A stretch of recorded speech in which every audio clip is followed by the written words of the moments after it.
नमस्कार दोस्तों, एक प्रयास चैनल में आपका स्वागत है। आज हम लोग जो इकोनॉमिक्स का झारखंड इकोनॉमी में पार्ट बी था, ठीक है, उसमें से हम लोग टॉपिक करेंगे पॉवर्टी पे। ठीक है, poverty, unemployment, food security, nutrition security, ICDS, इस तरह से। तो पॉवर्टी हम लोग करते हैं पहला, ठीक है, फिर धीरे धीरे एक क्वेश्चन है। देखिए, ये तो यूपीएससी का क्वेश्चन है, ठीक है, लेकिन क्या है ना कि इसको टेल क्वेश्चन में पूछा जा सकता है। झारखंड में से 40 नंबर का क्वेश्चन आएगा तो इसको टेल क्वेश्चन में पूछ देगा, ठीक है। तो ये है ना, इट सेल्फ काफ़ी चीज़ को कवर करता है ये क्वेश्चन।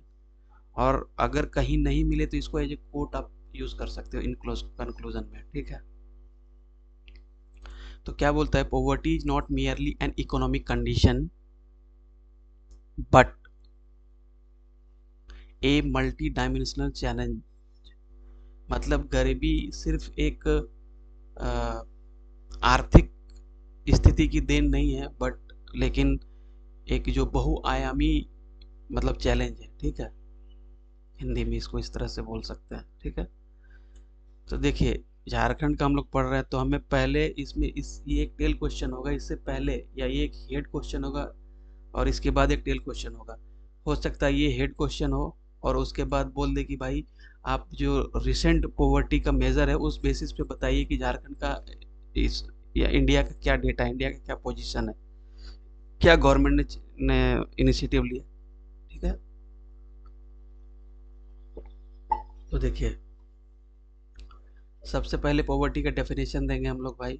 जैसे मैंने एडम स्मिथ का लिया हुआ है, आप कुछ और ले लीजिए, पॉवर्टी का डाटा ले लीजिए, एमपीआई का, नीति आयोग का, एसडीजी गोल है ना, एसडीजी गोल उसका ले लीजिए।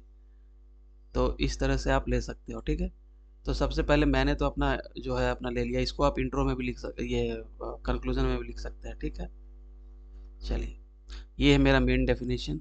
पॉवर्टी क्या है भाई, ठीक है, वो लिखेंगे पहले।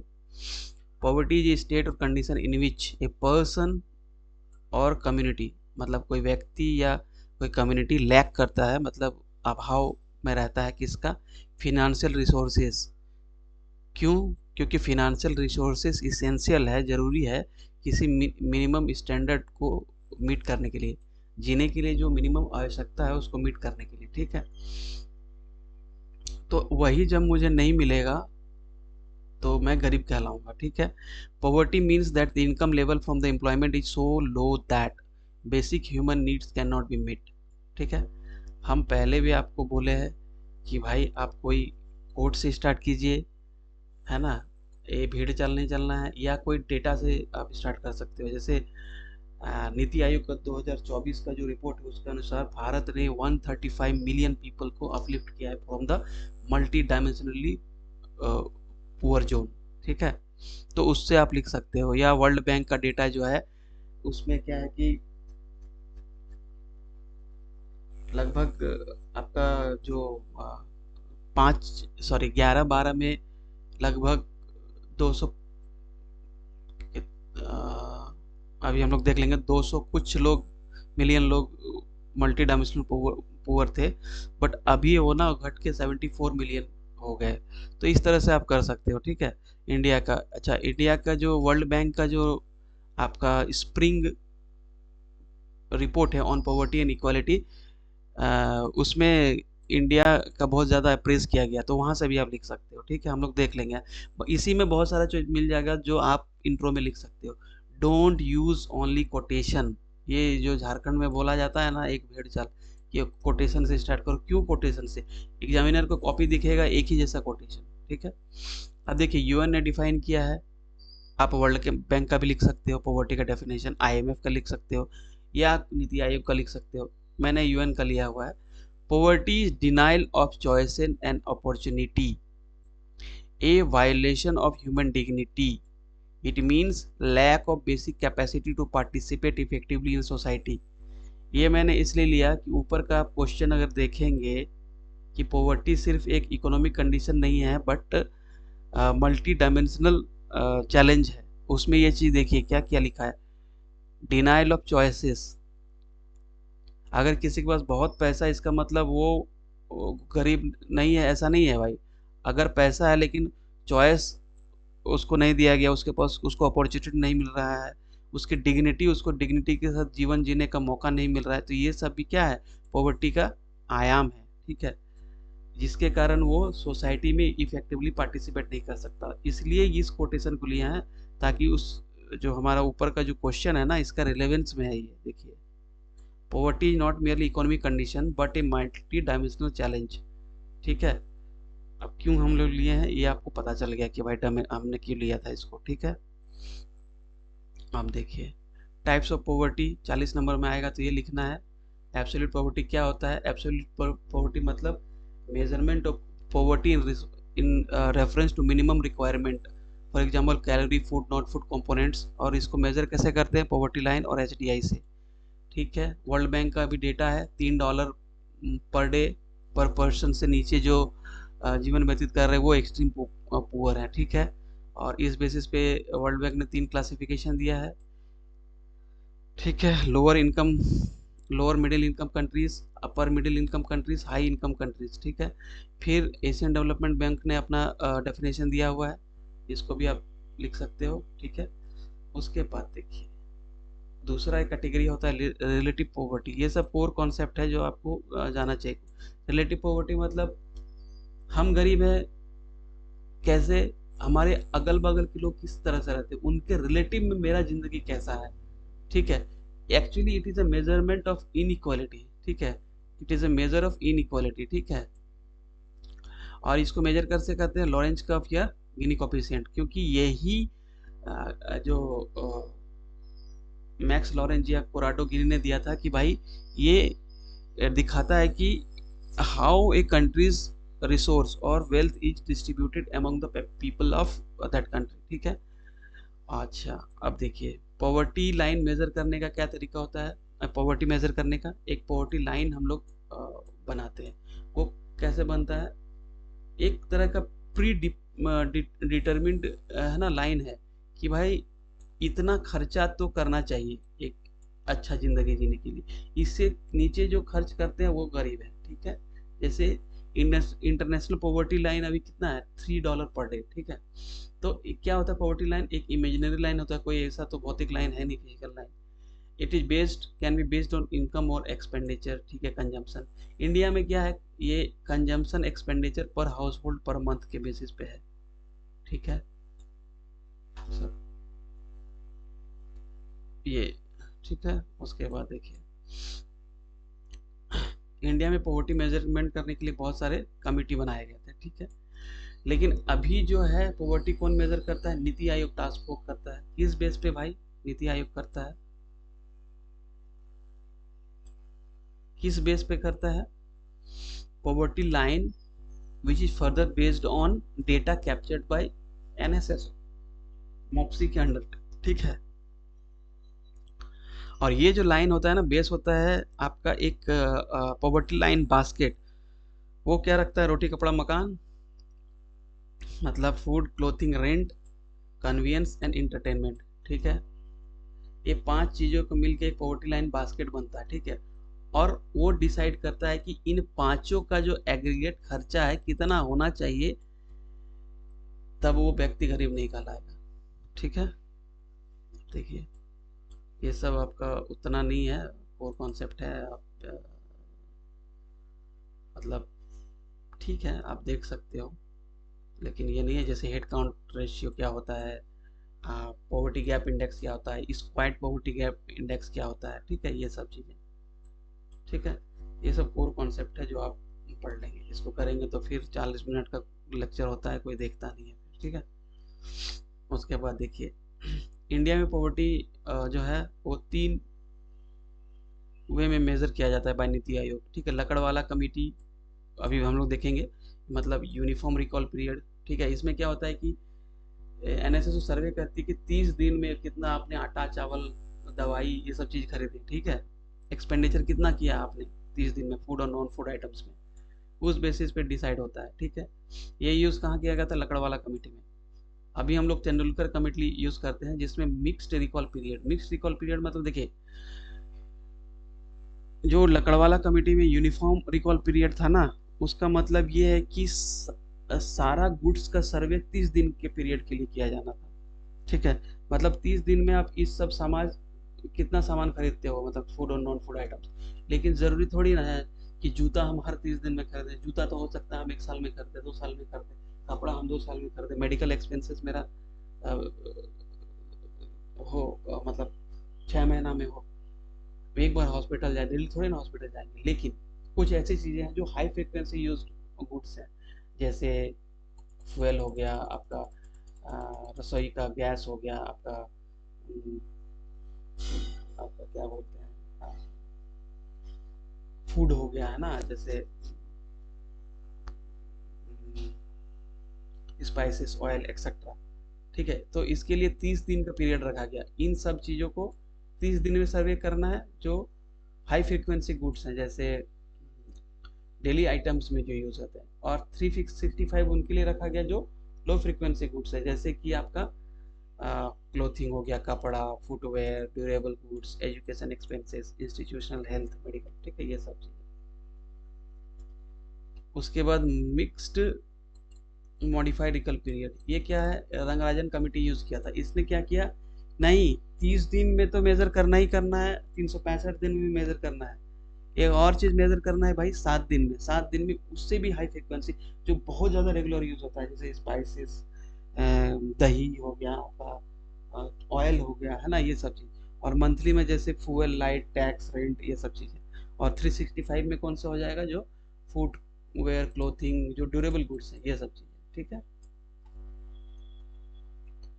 अभी देखिए, अब पॉवर्टी इवोल्यूशन जो मेजरमेंट है उसका कैसे इवोल्यूशन हुआ। सबसे पहले दादा भाई नौरोजी ने यूज़ किया था 1867-68 में। उस समय बोला कि भाई इंडिया में जो पॉवर्टी है ना, 16 से 25 रुपया RS पर मंथ, ठीक है। ये अगर है इससे नीचे तो वो पुअर है, ठीक है, 16 से 25 रुपया, ठीक है। उसके बाद आया प्लानिंग कमीशन वर्किंग ग्रुप 1962 में। ये पहला था जो कैलोरी न्यूट्रिशनल इंटेक पर बेस्ड था, ठीक है। और based on national minimum consumption expenditure, पहली बार बोला गया कि भाई ये जो पॉवर्टी का मेजरमेंट होगा वो कंजम्पशन एक्सपेंडिचर में आप कितना खर्च करते हो उस बेस पे होगा। तो इन्होंने अर्बन जो एरिया है उसके लिए 25 रुपया रखा, कि अगर मंथली 25 रुपया से कम कोई शहर का आदमी खर्च करता है तो वो गरीब है। और गांव के लिए कितना, रूरल एरिया के लिए 20 रुपया, मतलब रूरल एरिया में अगर 20 रुपया से कोई कम खर्च करता है, इसका मतलब वो गरीब है, ठीक है, मंथली। उसके बाद देखिए, दांडेकर एंड रथ कमेटी, इसी से ऑब्जेक्टिव भी आ जाएगा भाई, यही से करना है, इकोनॉमिक्स के लिए अलग से कोई ऑब्जेक्टिव नहीं। दांडेकर एंड रथ कमेटी 1971 में आया, कैलोरी बेस्ड था ये, food based. 2250 calorie, kilo calorie पर हाउस होल्ड, मतलब पर पर्सन पर मंथ अगर कोई खर्च करता है तो गरीब नहीं है, उससे नीचे करता है तो गरीब है। फर्स्ट टाइम कैलोरी बेस्ड, अभी तक न्यूट्रिशनल इंटेक था, अब कैलोरी बेस्ड आ गया, ठीक है। वाई के अलग टास्क फोर्स 1979 में 1979 में आया। इसमें कहा गया ये भी कैलोरी बेस्ड था, 2100 और 2400 पर मतलब रूरल और अर्बन को किया गया, ठीक है। उसके बाद देखिए लकड़वाला LTR, ठीक है, अभी पढ़ लिए। Uniform recall period, Lakdawala committee में बोला गया 1993 में कि ये भी कैलोरी बेस्ड था रूरल और अर्बन के लिए, लेकिन ये बोला गया कि भाई हर स्टेट का अलग अलग पॉवर्टी मेजरमेंट होना चाहिए, क्योंकि लिविंग स्टैंडर्ड में vary from state to state, ठीक है। इसने यूज़ किया था यूनिफॉर्म रिकॉल पीरियड, जो हम लोग देखे, ठीक है। यूनिफॉर्म रिकॉल पीरियड अभी देखे थे ना यहाँ पे,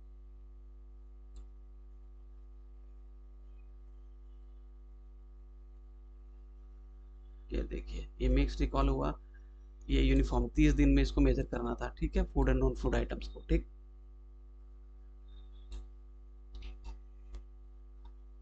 अब देखिए इसको,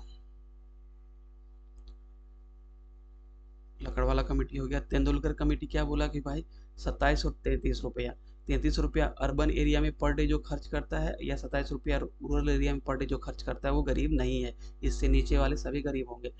ये भी कैलोरी, लेकिन लकड़वाला कमेटी में क्या था, कैलोरी बेस्ड, ठीक है, कैलोरी बेस्ड था। इसने बोला कि नहीं, कैलोरी तो होगा ही, मतलब फूड आइटम्स तो होगा, कैलोरी मतलब फूड आइटम्स, ठीक है। नॉन फूड आइटम्स मतलब कोई खाना सिर्फ खा रहा है तो गरीब नहीं है, ऐसा थोड़ी है। कपड़े पहनने के लिए नहीं है, फिर एजुकेशन नहीं है, हेल्थ नहीं है। तो देखिए उस क्वेश्चन में जो क्वेश्चन था ना कि सिर्फ इकोनॉमिक बेस्ड नहीं है, तो यहाँ भी आप लिख सकते हो कि देखिए तेंदुलकर कमेटी ने एजुकेशन और हेल्थ को इंक्लूड किया, ठीक है। ठीक है। उसके बाद देखिए ये यूनिफॉर्म, इसका जो पॉवर्टी लाइन था ये अर्बन एरिया पॉवर्टी लाइन पे बेस्ड था, मिक्स रिकॉल पीरियड, ठीक है। अब रंग रंजन कमेटी 47 रुपया अर्बन एरिया, 33 रुपया रूरल एरिया में, उससे अगर नीचे कोई खर्च करता है तो वो गरीब है, ठीक है। ये सब देखिए। उसके बाद इसने फूड तो डाला ही डाला, कैलोरी प्लस न्यूट्रिशन। न्यूट्रिशन सबसे पहले किस में था, working planning commission working group में। तो कैलोरी लकड़वाला कम्युनिटी में आया था सबसे पहले, और न्यूट्रिशनल वैल्यू की सबसे पहले प्लानिंग कमीशन वर्किंग ग्रुप में। ये दोनों को कंबाइन करके रंग रंगाजन कमेटी में आया, ठीक है। तो ये सब चीज़ आप लिख सकते हो कि भाई इकोनॉमिक वैल्यू मतलब सिर्फ पैसा किसी के पास रहने से गरीब नहीं है, ऐसा नहीं है। उसके पास यदि हाई न्यूट्रिशियस फूड नहीं जा रहा है तो मतलब वो न्यूट्रिशन सिक्योर नहीं है वो, ठीक है। उसके बाद वो उसको हेल्थ और एजुकेशन नहीं मिल रहा है, जैसा कि प्रपोज किया गया था आपको तेंदुलकर कमेटी में, जो कि करंटली यूज होता है, तो भी वो गरीब है, ठीक है। उसके बाद दो कमेटी देखिए, एक सक्सेना कमेटी, एक हासिम कमेटी। सक्सेना कमेटी था BPL census in rural areas, और हासिम कमेटी था 3 stage identification process of poor in urban area. ये रूरल एरिया के लिए सक्सेना कमेटी, ये हासिम कमेटी था आपका अर्बन एरिया के लिए, ठीक है। उसके बाद थोड़ा सा हम यहाँ पे देख लेते हैं, इस बेस पे ना पॉवर्टी लाइन के बेस पे 3 तरह का गरीब है, क्रोनिक पुअर, ट्रांजिएंट पुअर और नॉन पुअर। ये देखिए क्रोनिक पुअर 2 तरह के होते हैं, ऑलवेज पुअर और यूजुअली पुअर। ऑलवेज पुअर मतलब इस पॉवर्टी लाइन के नीचे ही रहेगा ये पुअर लोग, ये गरीब, इनका जो स्टैंडर्ड है, ठीक है, हमेशा पॉवर्टी लाइन के नीचे। और यूजुअली पुअर मतलब क्या होता है कि वो गरीब तो है ही है, कभी कभी वो उनके पास पैसा आ जाता है तो पॉवर्टी लाइन से ऊपर चले जाते हैं। देखिए ये वाला चीज, ये पॉवर्टी लाइन है, ठीक है।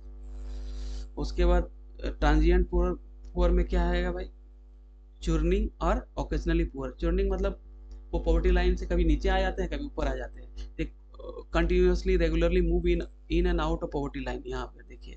और ओकेजनली मतलब वो कभी कभी गरीब होते हैं, वो गरीब है नहीं लेकिन कभी उनका मतलब बैड लक हो गया तो गरीब हो गए। एक नॉन पुअर, हाई क्लास लोग जो कभी गरीब नहीं होते, ठीक है। उसके बाद देखिए हम अब लेटेस्ट डेटा का बात करेंगे, ठीक है। वर्ल्ड बैंक जो पॉवर्टी रिपोर्ट है 2025, उसमें कहा गया है कि भाई जो वर्ल्ड बैंक ने इंटरनेशनल पॉवर्टी लाइन माना है $3 ए डे, उस हिसाब से अभी इंडिया में 5.25% पॉपुलेशन है जो गरीब है। और अगर अर्लियर 2.15 जो पुराना लाइन था ना, ये $3 जून में, जून 2025 में अपडेट किया गया, इससे पहले 2.15 था। तो 2.15 लाइन के बेसिस पे 2.3% गरीब थे, इससे भी कम, ठीक है, इन 22-23 में, ठीक है। उसके बाद 11-12 के तुलना में 22-23 में देखिए 344 मिलियन लोग गरीब थे 11-12 में, और अभी 75 मिलियन है। कितना ज़्यादा ड्रास्टिक चेंज है, ठीक है। तो ये चीज़ आप लिख सकते हैं, ये वर्ल्ड बैंक का रिपोर्ट है, कंफ्यूज नहीं होना है, ठीक है। अभी और भी रिपोर्ट अपना देखेंगे, फिर वो सब देखेंगे। और रूरल एरिया में कितना पॉवर्टी घटा है भाई, 18.4 से 2.8 हो गया है, ठीक है। और अर्बन एरिया में 10.7 से 1.1 हो गया, ठीक है। चलिए उसके बाद स्टेट वाइज देखिए क्या होता है। स्टेट वाइज मतलब जो बीमारू स्टेट टाइप का है ना, जैसे यूपी, बिहार, वेस्ट बंगाल, मध्य प्रदेश, महाराष्ट्र, यहाँ पे एक क्वेश्चन आपका बन सकता था कि भाई क्या गरीबी जनसंख्या का जनक है या जनसंख्या गरीबी का जनक है। तो देखिए यहाँ पे इस डेटा को सप्लीमेंट कर सकते थे स्टेट वाइज। यूपी में सबसे ज़्यादा पॉपुलेशन है, बिहार में, देन वेस्ट बंगाल में, देन महाराष्ट्र में और मध्य प्रदेश में, ठीक है। तमिलनाडु तो छोड़ दीजिए, नीचे आता है थोड़ा सा, तो काफ़ी रिच स्टेट है। तो अगर स्टेट वाइज को देखें तो 2011-12 वर्ल्ड बैंक के डेटा से इन 5 स्टेट में इंडिया का जो 100% एक्सट्रीम पुअर थे ना, उसमें से 65% इसी राज्य में थे। इसका मतलब ये बोल सकते हैं कि हाँ, जनसंख्या वृद्धि अगर ठीक से मैनेज नहीं कर पाए तो ये गरीबी का जनक है, सिर्फ जनसंख्या वृद्धि, जनसंख्या गरीबी का जनक नहीं है, जनसंख्या विद द पुअर मैनेजमेंट, ठीक है। और इसी में देखिए, लेकिन 22-23 में इन्होंने क्या किया भाई, कमाल कर दिया।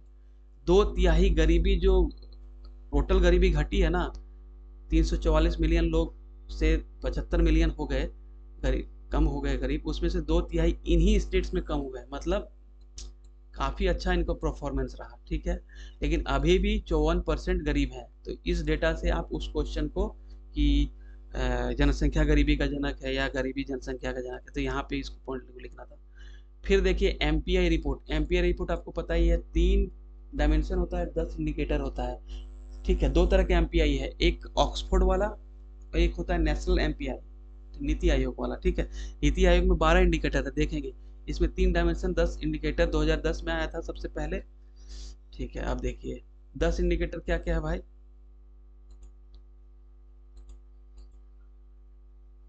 हेल्थ, HEL याद कर लीजिएगा, HEL health education life standard, ठीक है। हेल्थ में क्या आ जाएगा, nutrition and child mortality rate, ठीक है। यहाँ पे एक चीज ऐड हो गया है नेशनल वाले में, नीति आयोग वाले में, ठीक है। एजुकेशन में year of schooling, school attendance, ठीक है। और लिविंग स्टैंडर्ड में CS ढेचा, CS ढेचा, इसको इस तरह से याद करना है, CSDEHA। Cooking, fuel, sanitation, drinking water, electricity, housing asset. तो अभी हम लोग क्या देखे थे, सिर्फ गरीबी जो है सो इकोनॉमिक कंडीशन से नहीं आती है, but it is a set of multi dimensional challenges like health, education, life standard. आ गया ना, ठीक है। इसमें कहा गया है कि भाई अगर कोई इन सभी इंडिकेटर्स में से 1/3 में, मतलब 33% या उससे ज़्यादा में कोई डिप्राइव करता है, तो वो मल्टी डायमेंशनल मतलब पुअर है। और एक हाफ या उससे ज़्यादा में यदि कोई इंडिकेटर्स में डिप्राइव करता है, तो वो क्या है भाई, वो एक्सट्रीम पुअर है, एक्सट्रीम मल्टी डायमेंशनल पुअर। 1/3 रहेगा तो मतलब 10 इंडिकेटर में सब आपको 1/3 या उससे ज़्यादा का एक्सेस नहीं मिल रहा है, तो आपकी स्थिति मतलब इन 10 इंडिकेटर्स में से 1/3 या उससे ज़्यादा में आपकी स्थिति खराब है, तो आप मल्टी डायमेंशनल पुअर है। अगर 10 इंडिकेटर्स में 5 या उससे ज़्यादा, मतलब हाफ या उससे ज़्यादा, तो आप मल्टी डायमेंशनल एक्सट्रीम पुअर हो, ठीक है। अब देखिए ग्लोबल एमपीआई रिपोर्ट 2025 का जो था उसमें क्या, उसका थीम था overlapping hardship, poverty and climate hazards, ठीक है। मतलब यहाँ पे भी एक क्वेश्चन पूछा जा सकता था कि किस तरह से क्लाइमेट हजार्ड पॉवर्टी को इन्फ्लुएंस करता है, ठीक है। तो वहाँ पे आपको लिखना था ये सब पॉइंट, ठीक है। इसलिए मैंने सारा चीज एक ही चीज में डाल दिया है, ठीक है। लॉन्ग क्वेश्चन कैसा भी आओ, यू कैन अटेम्प्ट इट, ठीक है। जैसे 1.1 billion people out of 6.3 billion live in acute multi dimensional poverty, ये फाइंडिंग है एमपीआई रिपोर्ट 2025 का। ये भाई 6.6 अरब लोग में से 1.1 अरब लोग मल्टी डायमेंशनल गरीब हैं पूरा अर्थ में, ग्लोबली, ठीक है। पॉवर्टी एंड क्लाइमेट लिंकेज, ये क्वेश्चन अगर पूछता कि क्लाइमेट कैसे पॉवर्टी को इन्फ्लुएंस करता है, तो ये लिखना था क्लाइमेट शॉक्स फ्रीक्वेंट और इंटेंस होते जा रहे हैं, जिसके चलते लगभग 32 मिलियन लोग 2022 में डिस्प्लेस हो गए। और देखिए इसमें डाटा आपका कहाँ से आएगा, और डाटा आप जब साइंस में क्लाइमेट चेंज पढ़ेंगे ना, उसमें बहुत सारा डाटा मिलेगा, वर्ल्ड बैंक का रिपोर्ट, वो चीज़ यहाँ पे कोट करना है, ठीक है। कि कितना जॉबलेस हो सकता है क्लाइमेट चेंज, कितना डिस्प्लेस होता है, हीट वेव क्या करेगा, कितना फसल को बर्बाद कर सकता है, तो ये सब चीज़ आप यहाँ लिखोगे। हर चीज़ आपको एक ही क्वेश्चन में बनाया बनाया नहीं मिलेगा, वहाँ से लिंक करके आपको लिखना पड़ता क्लाइमेट चेंज वाला टॉपिक में, ठीक है। 309 मिलियन लोग ऐसे हैं जो ऐसे एरिया में रहते हैं जो गरीबी तो है ही है, और वहाँ पे हजर्ड्स, मतलब 3 या 4 नेचुरल हजर्ड्स हमेशा आते हैं, ठीक है, जैसे हैती वगैरह। एमपीआई अक्रॉस इनकम लेवल्स, मतलब मीडियम जो इनकम लेवल कंट्री है ना, जिसका जो खर्चा है पर व्यक्ति पर मंथ, वो $6.85 पर डे है, तो वहाँ पे 64.5% गरीबी है, 2/3 तो वहीं पे रहते हैं, और 9% मात्र अपर मिडिल इनकम कंट्री। कितना डिस्पैरिटी है देखिए। उसके बाद double burden of poverty and climate hazards, ठीक है। 80 मिलियन लोग क्लाइमेट जो हजार्ड प्रोन जोन है ना वहाँ पे रहते हैं, और सबसे ज़्यादा उसका इम्पैक्ट कहाँ पे है, south Asia has the highest number of poor in the climate hazard area, ठीक है। तो ये आप लिख सकते थे। उसके बाद क्या लिखना था, क्लाइमेट हजार्ड कैसे पॉवर्टी को इन्फ्लुएंस करता है, छोटे छोटे जो आइलैंड है वहाँ पे, स्मॉल आइलैंड डेवलपिंग स्टेट्स, इसके बारे में लिखना था। फिर देखिए इंडिया का डाटा एमपीआई इंडेक्स में क्या है कि भाई 55% लोग गरीब थे 5-6 में, जो 19-20 की तुलना में 16.4 हो चुके हैं, ठीक है। उसके बाद देखिए नीति आयोग का ये जो मल्टी डायमेंशनल पॉवर्टी इंडेक्स है ये ऐसा है, हेल्थ एजुकेशन स्टैंडर्ड तो वैसे ही है पहले जैसा, हेल्थ इसमें दो चीज चेंज हुआ है। ये जो हेल्थ में है ना, न्यूट्रिशन, देखिए न्यूट्रिशन तो वही रहेगा 1/6 वेटेज के साथ, ठीक है। चाइल्ड मोर्टालिटी रेट में एक चीज बढ़ गया है, मैटरनल हेल्थ। तो चाइल्ड मोर्टालिटी को दो भाग में बांट दो, चाइल्ड एंड एडोलेसेंट मोर्टालिटी और मैटरनल हेल्थ। फिर एजुकेशन में आपका वही रहेगा, आपका years of schooling, school attendance, ठीक है। स्टैंडर्ड ऑफ लिविंग में देखिए ये सब है ना, मतलब 6 थे अभी 7 हो गए, देखो बैंक अकाउंट ऐड हो गया है, मतलब जिसके पास बैंक अकाउंट का एक्सेस नहीं है वो भी गरीब है इस हिसाब से, जिसका मैटरनल हेल्थ अच्छा नहीं है वो भी गरीब है इस हिसाब से, ठीक है। तो सिर्फ पैसा का नहीं खेला है गरीबी, ये सब चीज का भी खेला है भैया।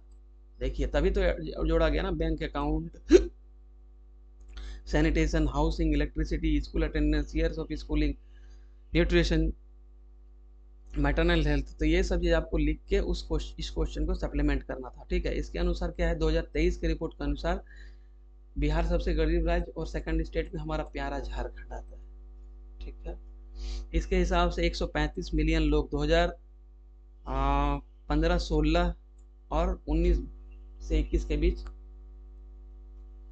गरीबी रेखा से बाहर हो चुके हैं, ठीक है। अब लेटेस्ट देते हैं 2024 का जो पॉवर्टी है एमपीआई इंडेक्स, उसके हिसाब से देखो क्या क्या है। ये देखिए 24.5 करोड़ लोग लगभग 17.89% रिडक्शन हुआ है पॉवर्टी में, मतलब 24 नहीं 29.17, लगभग 29% से 11.2 हो गया है। कब ये हुआ है, आपका 13-14 से 9 साल के डिफरेंस में, 13-14 से आपका 22-23 के बीच, ठीक है। वर्ल्ड बैंक और ये वाला अलग अलग है भाई, इसको हिसाब से देखिएगा। फिर देखिए पॉवर्टी इन 4 स्टेट में, जैसे बिहार हो गया आपका, Bihar UP Maharashtra, sorry Bihar UP MP और राजस्थान में सबसे ज़्यादा लोग पॉवर्टी से बाहर हुए हैं। फिर कितने हुए हैं टोटल ऑल इंडिया में, 24.82। और जो 12 इंडिकेटर है ना एमपीआई नीति आयोग का, 10 डायमेंशन 12 इंडिकेटर सभी में इंप्रूवमेंट दर्ज हुआ है। और इसीलिए इंडिया जो है सो एसडीजी टारगेट नो पॉवर्टी है 1.2, ठीक है, इसको अचीव कर लेगा वेल अहेड ऑफ 2030 जो एसडीजी का टारगेट है, ठीक है। ये चीज हो गया आपका। उसके बाद देखिए क्या लिखना है, ये सब तो मैं अपने लिए लिखा हूँ भाई। हाँ, अब हमें लिखना है कि पॉवर्टी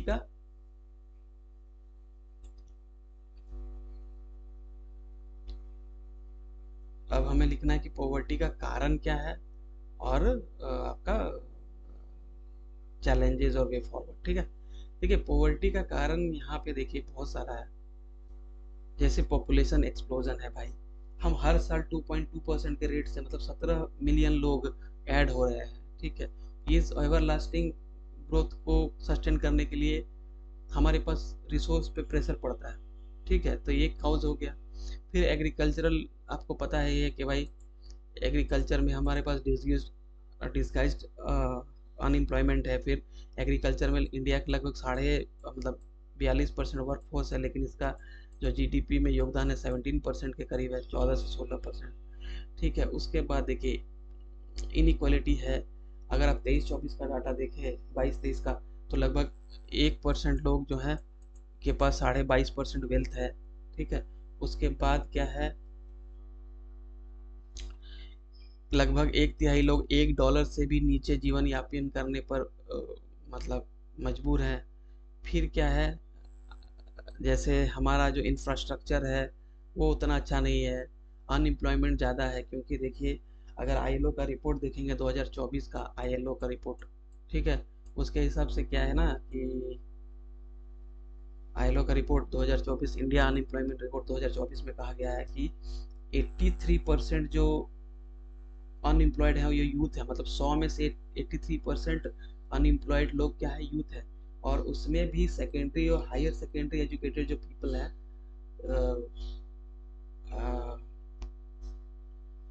उनकी संख्या डबल हो गई है 2000 से, ठीक है, 35 से 65% हो गई। उसके बाद देखिए हमारा क्लाइमेट हजार या ग्लोबल शॉक्स, अभी की स्थिति आप देख लो, रशिया यूक्रेन और ये सब वेस्ट एशिया क्राइसिस, जिसके चलते आप देखो कुकिंग ऑयल है ना, कुकिंग ऑयल, कुकिंग गैस जो है, पेट्रोल, ये सब को इफेक्ट करता है, जो कि वन ऑफ द इंडिकेटर है मल्टी एमपीआई इंडेक्स का।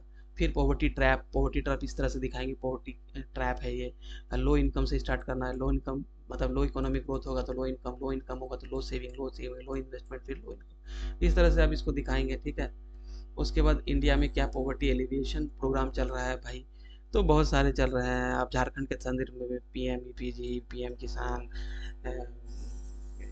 मनरेगा, आपका पीडीएस है ना, उसके बाद बहुत सारा आवास योजना झारखंड में जैसे चलता है। उसके बाद एनयू एनयूएलएम, एनआरएलएम, ये सब चीज़ झारखंड का स्कीम कुछ लिखेंगे, मैया सम्मान, अबुआ आवास, वेद व्यास योजना है ना, आर्या योजना, यहाँ झारखंड वाला लिखेंगे, 5 7 लिख देंगे, सीएमईजी पीजी, फिर सारथी योजना, ये सब चीज़।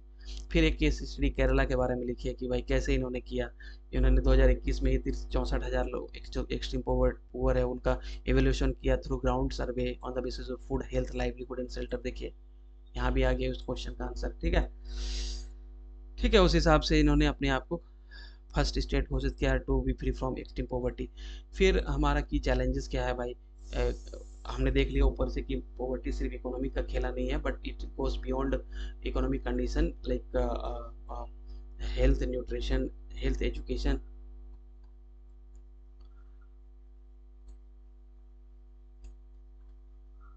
एक सेकंड, मेरे पास उतना व्यवस्था नहीं है, इसलिए थोड़ा सा गड़बड़ा जाता हूँ। मेरा आवाज़ भी थोड़ा सा देहाती टाइप का है, I am so sorry for that, but literally I belongs to Jharkhand only and don't think that I am from outside and all, ठीक है।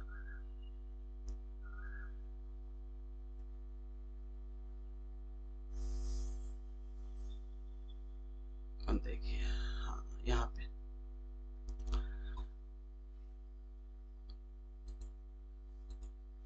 क्या लिखेंगे कि मल्टी डायमेंशनल डिप्राइवेशन है पॉवर्टी, तो इसको कैसे इंटीग्रेशनल इंटीग्रेटेड होलिस्टिक अप्रोच से, ठीक है, मतलब कन्वर्ट करो सारे वेलफेयर रिस्पॉन्स को। फिर आप लिखेंगे vulnerability to the climate shocks.